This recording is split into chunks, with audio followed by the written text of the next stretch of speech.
Don't touch that dial, because at 11:30 we have the rest of Headbanger Balls. I mean, Headbanger's Ball. I should know that by now. It's only been in my life since forever. Then at midnight, it's HEXENHOLLOW PRESS TV presents Book Maggot with Vanessa, Hexe. Oh, that's me.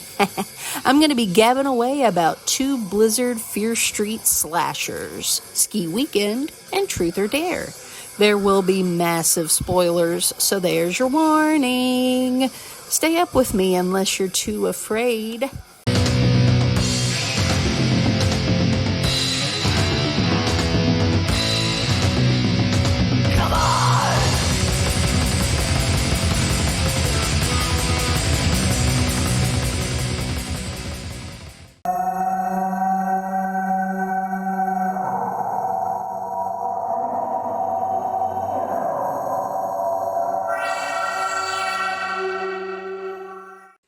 Hello everyone. Today I am very excited because I am going to be nerding out over Fear Street books. These books are classics!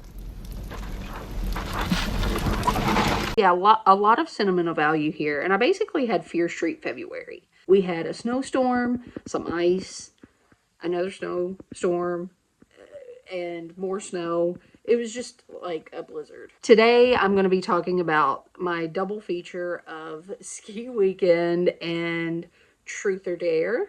I also read Broken Hearts, but I'm doing a whole other video on that. Let's start with Ski Weekend, shall we? Okay, so this is my original copy. It's very old. I bought this sometime in 93 or 94. I always loved the covers, especially the ones that Bill Schmidt did. This is a Bill Schmidt piece. This was like Maniac Frank Zito on ice. Yeah, I saw Maniac before I even read this book. I read this when I was 10 or 11, I think. Before I dive into what I have to say about the book, let's read the back, shall we? First off, a lot of the books have this welcome to Fear Street blurb that's like, don't listen to the stories they tell you about Fear Street. Wouldn't you rather explore it yourself and see if its dark terrors and unexplained mysteries are true? You're not afraid, are you? Terrified. Plot synopsis of this. Snowbound. Red Porter was a stranger they'd met on their ski weekend. But Ariel Monroe, Doug Marr, and his girlfriend Shannon Harper were grateful he was there when they set out for home on the icy roads. Thank heaven for Red. He spotted the Hilltop Lodge when they were stranded by the blizzard. He took charge when they stumbled into strange surroundings, scared, tired, and looking for refuge. But can he save them when their refuge becomes a trap? Suddenly their hosts are acting very sinisterly. Doug's car is gone. The phones are dead, and the house is full of guns. If they steal one, maybe they can escape until a shot is fired and the real terror begins. It was a perfect setting for murder. Okay, so also before we begin, yes, this happens in the book, but I will explain it when we get to that scene. Okay, so the book starts out with them leaving their ski weekend. This does not take place over their ski weekend. This is like the aftermath of Ski Weekend. Ariel is the narrator, and she's a very likable character. She wants to be a doctor, so she takes this scientific, logical approach to life and all things, and we kind of learn that throughout the book. Apparently her boyfriend Randy was with them on this excursion, but he took a bus and bounced after the two had a fight. So then in comes this dude Red, with the red hair here, and they kind of just hit it off. And so, but the boyfriend leaving kind of plants in your head, okay, is homeboy a red herring?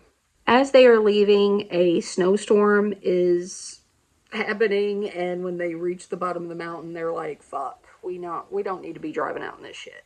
And their car heater's not working. It's like, yeah, guys, come on.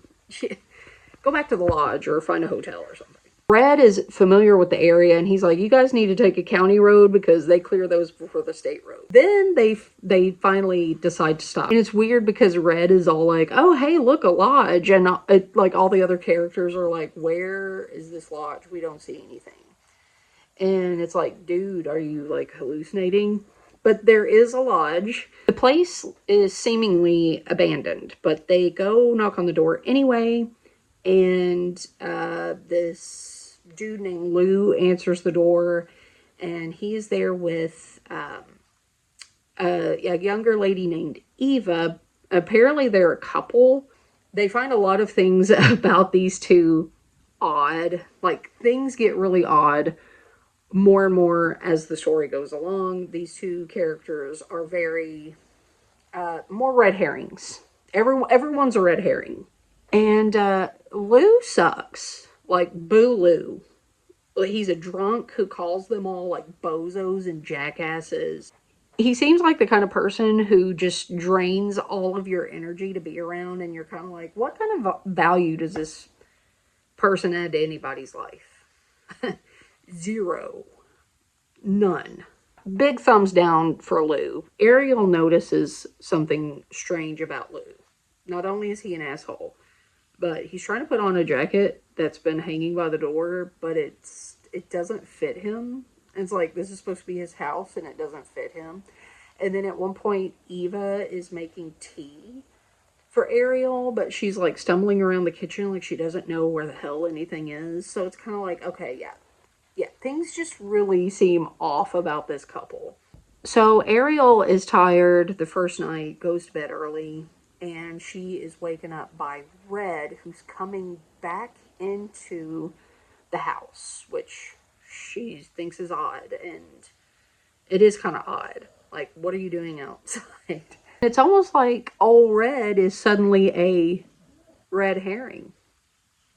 He says he couldn't sleep because he heard Lou and Eva arguing, and Lou slapped Eva. Lou, just flush him down the fucking Lou, like yesterday. The next morning after breakfast, they find Doug's car has been pushed into the ravine. Like, no doubt it was Lou, right? I mean, I don't know. We'll see, won't we? As time goes on, Lou and Eva get weirder. The phones are completely down. The cars won't start. The roads are closed down anyway. And at one point, they're just trying to kind of chill and make the best of this icy situation. One night while they're playing cards by the fire, it's very cozy, very, very relaxing. All of a sudden, they see someone out in the fucking snow, just walking around in a blue ski mask. Just out in the middle of nowhere. And the fucking creep goes right up to the window and is like just breathing on it. So it's like fogging up, and he's just all chilling there. And so Ariel's like, they're all sitting around like, the fuck is that? You know, except for this guy. So this is a little inaccuracy of the scene. Red is not present during this. It's just Doug, Shannon, and Ariel. Okay, and whoever the fuck this is. So Lou comes in and tries to tell them they're stupid and making shit up and they're nutbags. And Red, who's been outside trying to get a car to start, comes in. He's all like, you know, what I miss. The four teens plan to steal a Jeep and get the fuck out of there. And Doug takes one of Lou's guns. Like, he has a lot of guns. And he's just all like, yeah, I'll take a gun and let's go.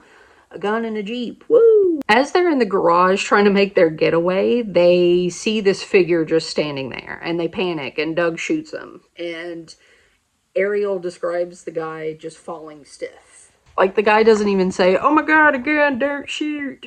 I'm one of you guys, you know. He just falls stiff, like. They think that they've shot Lou, but it's just some dude. And apparently some dude is named Jake, and apparently Jake is Eva's brother. And Lou throws a shit fit and doesn't call the cops right away, which seems like something a red herring would do. Not only does the guy not acknowledge the fact that he's getting shot, when Ariel goes and looks, there's only like a small dribble of blood. There's no splashes of blood after being shot. There's just a dribble of blood. And she finds that odd. And this detail eats away at her. And she tells them that she wants to examine the body, and Red's all like, nah, it's alright.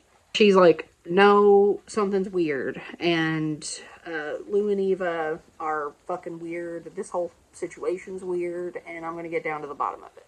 She decides, while everyone is asleep, to go examine Jake's corpse.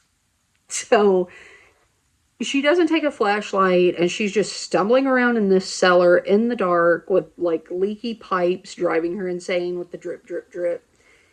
Walking into cobwebs and shit, and just like, it's kind of creepy. Like, not butthole clenched creepy, but like, yeah, you think Lou's gonna jump out and strangle her or stab her or something. But she's just looking for this body, like looking for a lump in the darkness. She finally finds a light, but it's dim as shit. And yeah, she's examining the body. This dead body sitting here, and she keeps telling herself, I'm a scientist, I'm a doctor. Just look at it as a specimen. She describes the hole in his flannel as being cannonball sized. But the entrance wound, the bullet hole, which is like between, like above the stomach between the rib cage, is just, it's small. And has just, again, a little bit of blood on it. This, along with him being extremely stiff, she just concludes that he was already murdered, stored in the garage, and propped up for them to panic and shoot so that the murder could be pegged on them. She fills everyone else in on her conclusions, and they're like, yeah, let's get the fuck out of here. And as they're leaving, they're like, where's Red? And he has a gun pointed to them, being all like, hey, Lou and I worked too hard for a hussy like you to fuck this up. That's my dialogue, by the way. That's not, obviously not in the book. Anyway, now the denouement has happened, and from there on out, there's just, you know, suspenseful moment after suspenseful moment. The best being the climax. Ariel's thinking to herself, they lied about the cars not working, so they have to be lying about the snowmobiles not working. She goes and revs one up and tells Doug and Shannon to run for the road, and because Eva has already threatened to call the police. And so they're putting faith in that, I think, pretty much.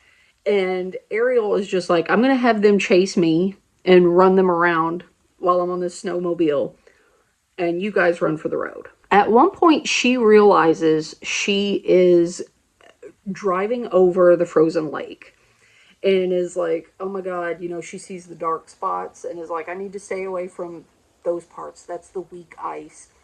And it's kind of like, yeah, just get off the frozen lake. Like, why the fuck are you just like, oh yeah, I'll just drive on here. It's like, over here, lady. Over here, lady. Like, just get off the fucking lake. Anyway, she lays out the snowmobile, and it knocks the wind out of her. So she's struggling to breathe. She's snowblind, so everything is blue and hazy. Lou and Red catch up and pin her down, and they're just ready to murder her ass. Like, right on the ice. Like, blood splash on ice. But they hear sirens. So Red is all like, oh my God, Eva did it. She really did call the cops. And it's like, then they argue. And Ariel's just like slipping out of this situation. Like, fuck all y'all guys. You know, just, just keep arguing like a bunch of fucking idiots. Classic, this would have worked if you weren't an idiot. Well, you're the one who did this and that wrong. And it's like, guys, just, you know, Red's like, all right, I'm caught, so I might as well just murder Ariel. And that's his plan. He wants to just kill her. But before he can, the ice cracks. And Red is dead. I love it. He's falling into the dark water and his face is just like pure sheer terror.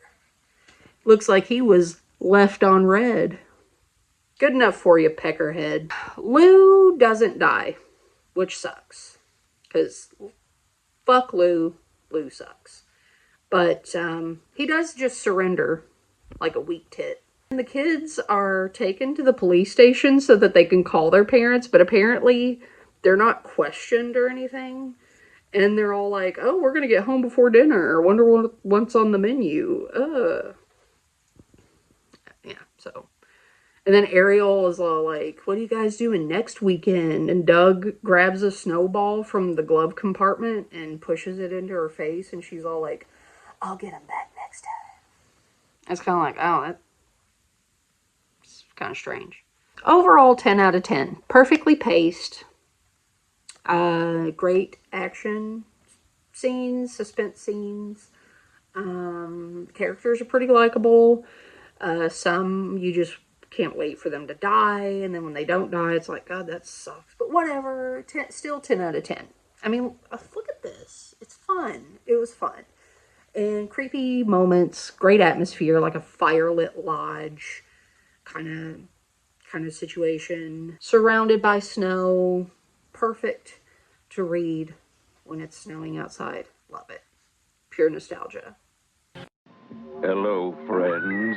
Just when you thought it was safe to use the telephone, Tales of Terror is back with grisly new tales of murder and mayhem. Now dare to enter our heart-stopping world of the unknown. Here, fear is your reward. Here, terror is your pleasure.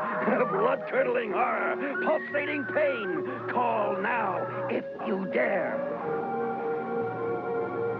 $2 the first minute, 35 cents each additional minute.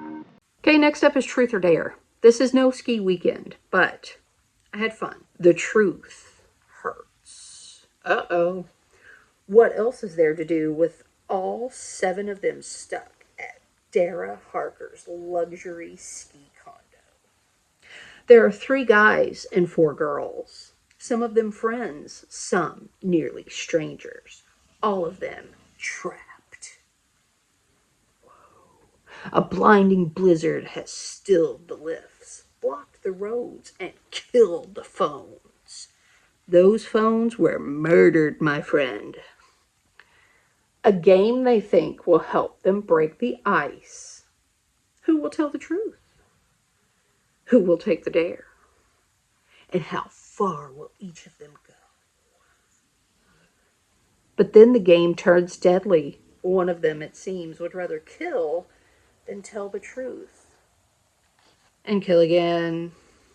Actually, there are a lot of parallels with this and Ski Weekend. It starts out similar. They're in a car, but in this one they're in a stretch limo going to the ski lodge. The first of the book kind of putt-putts along.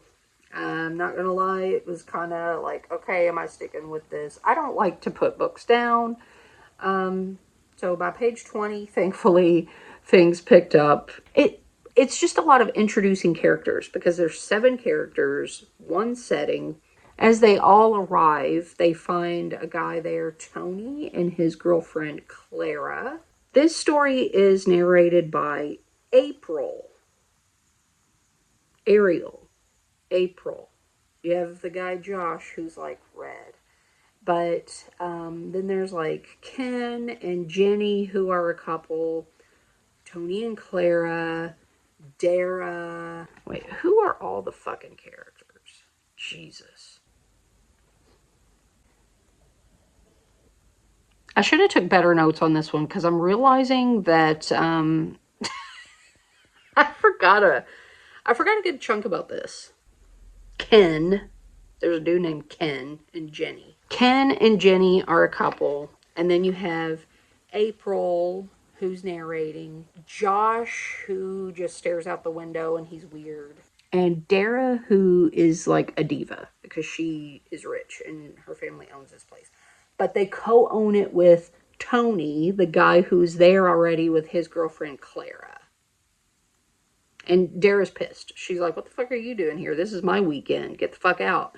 And Tony and Clara, who were necking in the dark, are like, no, let's chill. You know, the more the merrier. Now it's a party because Tony and Clara, yeah, Tony's all like, fuck your weekend, hoe. 20 pages in, we're playing Truth or Dare. Right where we need to be. And this is where the book picks up. It's like, and it's a short book. So, page 20, things are picking up. Bam, bam, bam, bam, bam. And it's weird how they play Truth or Dare in this. I've never fucking heard of this way of playing it. Like, they ask a question and then they can decide whether they want to do a question or a dare. It's like, that's not how I've ever played it. You're supposed to say truth or dare, and then someone's all like, dare. And then you're like, go lick the bottom of my shoe. Go stand on your head and gargle peanut butter and say the alphabet backwards. April is asked if there's a secret that she knows that she wished that she didn't know. And she just blurts out, the girl on Sumner Island. And no one follows up. It's just kind of like, oh, okay. Well, it's like, okay, well, I would be like, is she dead? Is she killing people? Is she, like, she have 3 arms? What's going on with the girl on Sumner Island? You know, what's the secret? Do tell. We're all ears. But the secret involves one of the people in this group. So now, okay, so now we're invested. Now we want to know what's up with that. Plus, Sumner Island. Cool name, because Sumner is my maiden name. Sumner Island. Ooh, party. But this builds the tension between everybody. So now it's like the tension between, there's tension between Josh and Dara, Tony and Dara. Dara probably has, she's probably at war with herself because she's just a bitch. She's not like a major bitch, but she's just, there's just something about her who's like, God damn, you know, like a diva. Again, a diva. I also just realized I was saying Carla or Clara, and it's Carly. Like, that's how I didn't really, I had fun reading it. I just didn't connect with this book. Anyway, thought I would interject with that before moving on. So anyway, yeah, tensions rise, things happen. April, is that her name? Yeah, April. April finds Dara murdered in the snow. The hatchet is buried so deep in between her shoulder blades into the spine that just a little bit of the blade is sticking out. Like, somebody wanted her just dead. But yeah, she's like half buried in the snow and her face is just like purple and like peering out. And they think Josh did it because Josh took the Jeep and because he was all mad over this truth or dare game. Anyway, it turns out that Dara had April's coat on, and whoever murdered Dara was wanting to murder April. Meaning that she knows the secret of the girl on Sumner Island, and whatever that secret is. Yeah.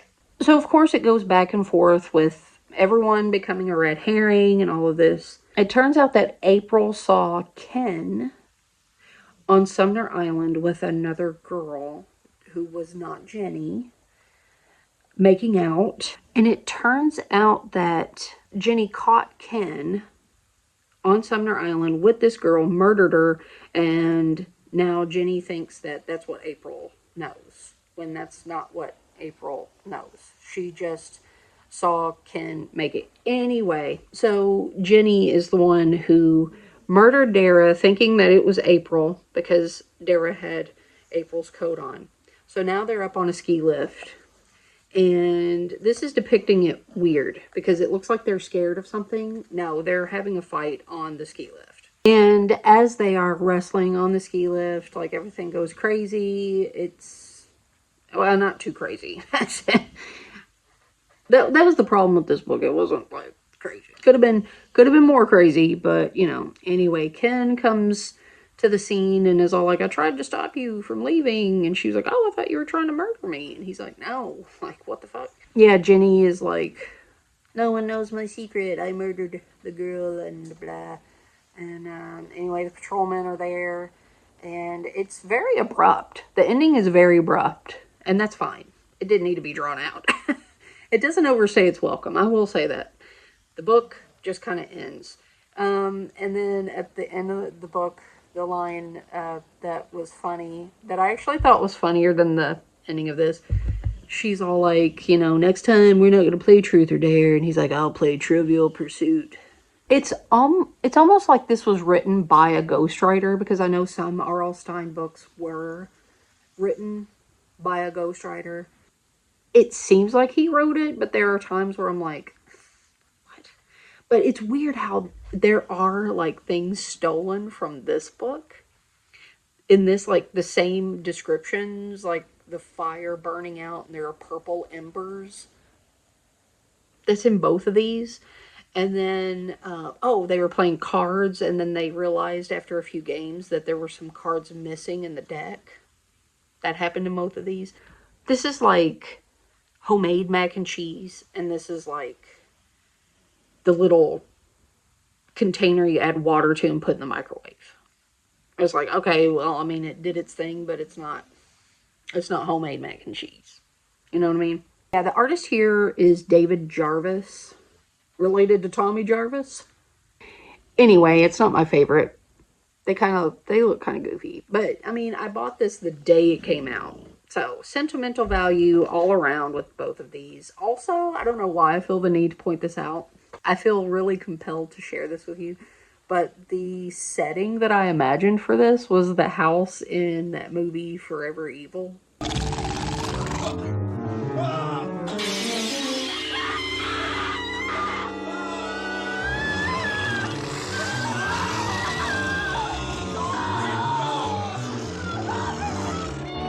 I don't know.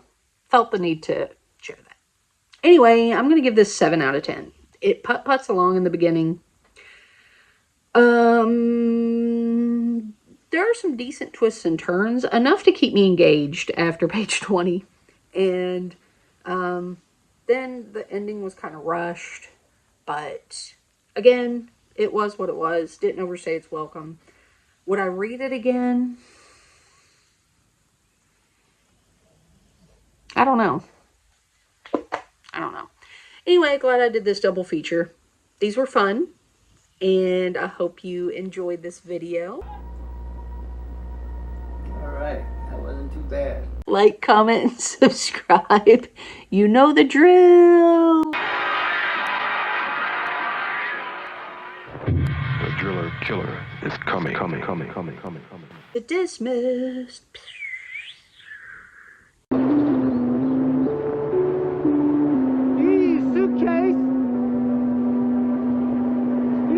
Suitcase, man!